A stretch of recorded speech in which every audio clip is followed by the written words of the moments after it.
बोलूया प्रेग्नन्सीविषयी. Majority पॉलिसीजमध्ये pregnancy cover होत नाही, कारण प्रेग्नन्सी हा आजार नाही, तर एक लाईफ सायकल आहे.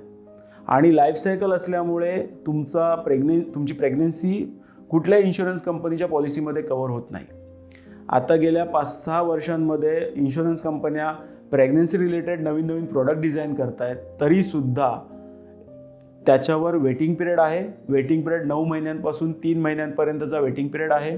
हजबंड वाईफ दोघांनाही त्या पॉलिसीमध्ये असण्याचं कंपल्शन काही पॉलिसीजनी केलेलं आहे. काही पॉलिसीज सिंगल मदरसाठी सुद्धा प्रेग्नन्सी ऑफर करतायत, पण त्याच्यामध्ये 3 वर्षाचे प्रीमियम एकत्र मागतायत. प्रीमियम त्यांचा जास्त आहे आणि त्याच्या अगेन्स्ट तुम्हाला साधारण 15,000 पासून 75,000पर्यंत नॉर्मल आणि सी सेक्शनच्या डिलिव्हरीसाठी तुम्हाला मिळतात.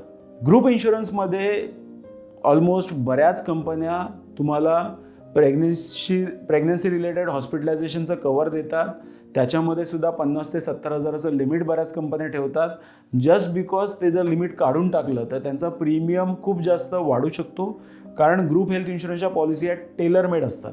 त्याच्यामध्ये बरेच ॲडिशनल प्रीमियम पे केलेले असतात आणि त्यामुळे त्याच्यामध्ये without any waiting period company आपल्या एम्प्लॉईजसाठी अशा पॉलिसीज डिझाईन करून एम्प्लॉईजच्या बेनिफिटसाठी देत असतात. Answers Money. Like, share and subscribe.